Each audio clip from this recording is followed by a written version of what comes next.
नमस्कार. तुमचं सर्वांचा जनहित समाचार यूट्यूब चॅनलमध्ये स्वागत आहे. बघा आजच्या घडामोडी. मी तुमचा बाबूराव तरी. कॉम्रेड मॅडम विषयी आज पूर्ण भारत देशात फोडाफोडीचा राजकारण चालू आहे. त्याच संदर्भात महाराष्ट्रामध्ये 7 खासदारांना खासदार कुठून शिंदे गटाने ते शिंदे गटात गेले म्हणताय का बीजेपी मध्ये गेलं? आता सीपीआयचं काय म्हणणं काय? या ठिकाणी सीपीआयचं असं म्हणणं आहे की कुठल्याही पक्षाचा आमदार फोडू नये तर खासदार फोडते. हे फोडाफोडी करून शिंदेची आणि मोदीची आपलं बहुमत सिद्ध करण्यासाठी ही केविलवाणी धडपड आहे.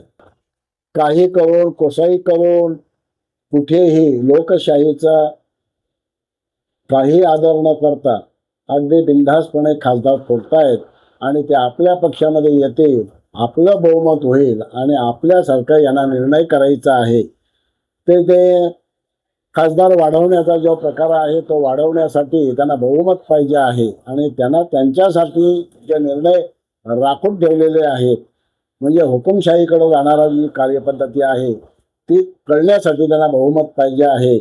आणि मागच्या इलेक्शनमध्ये महाविकास आघाडी एकत्र येऊन जे काही ते प्रयत्न केलेला आहे बीजेपीला मागे सारण्यासाठी आणि इंडिया आघाडी नावाची जी संघटना अखिल भारतीय लेवलवरती झाली आणि त्यामुळं बीजेपीचे 310 वरून डायरेक्ट 240 आले. एवढे खासदार कमी झाले आणि बहुमतासाठी किमान त्यांना 365ची गरज आहे. तर ते बहुमत होत नाही. म्हणून या पक्षाला त्या पक्षाला त्या पक्षाला जे यांच्या आघाडीमधलेच घटक पक्ष आहेत त्या घटक पक्षांना तोडून आणि ते खासदार आपल्याकडे आले का आपल्याला कोणाचा विरोध होणार नाही आणि आपलं बहुमत सिद्ध होईल.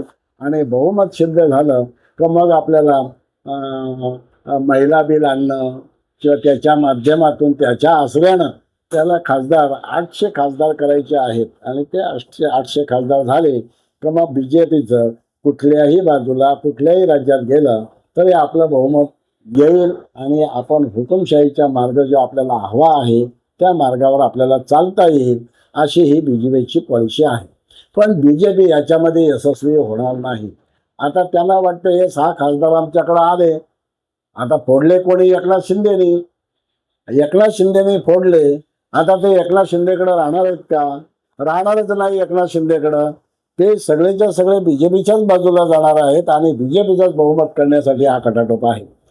तर या संदर्भात जे बाबासाहेबांनी निवडून दिलेले आपल्या घटना संविधान लिहून दिले तर ते सर्व करतायत म्हणजे संविधानावरती गदा आणण्यासाठी करता असं तुम्हाला वाटतंय का? 100% संविधान ते मानतच नाही. स्वातंत्र्यपूर्व कालापासून संविधानाला त्यांचा विरोध आहे.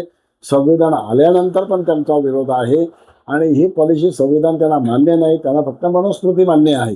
तर त्याच्यामुळं हे कुठेही संविधानाचा कुठेही त्याचा सामदाम दंडभेद वापरून ते तोडून काढायची हा त्यांचा विचार आहे. या ठिकाणी बहुमत पाहिजे. फुटून जाणाऱ्यांचं 2/3 बहुमत पाहिजे. 2/3 म्हणजे फुटून जाणारे खासदारांचं किंवा आमदारांचं बहुमत नाही आहे. तर त्या पक्षामध्ये जेवढे पदाधिकारी आहेत त्या सर्व पदाधिकाऱ्यांचं 2/3 बहुमत झालं पाहिजे.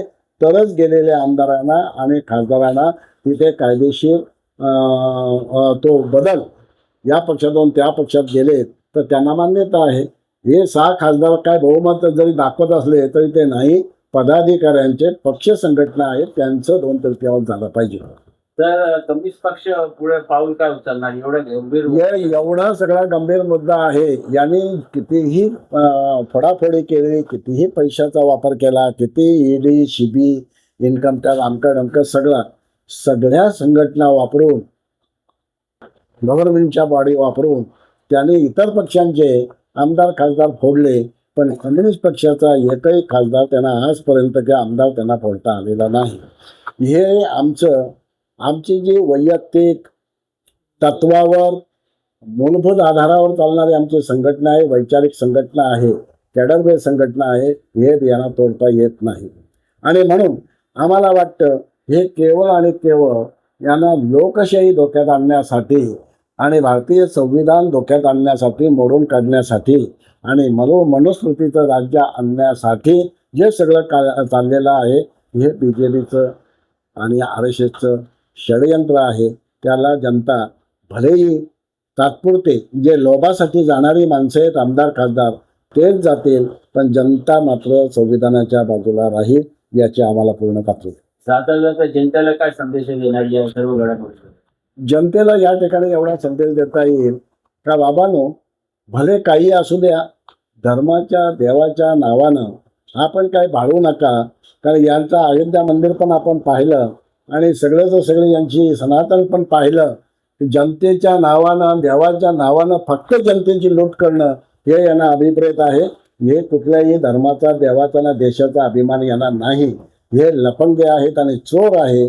चोरी करणं एवढंच यांचं काम आहे. तर तुम्ही सावध राहायला पाहिजे आणि प्रत्येक माणसाला अनुभवून पुढे गेलं पाहिजे, एवढीच माझी विनंती आहे.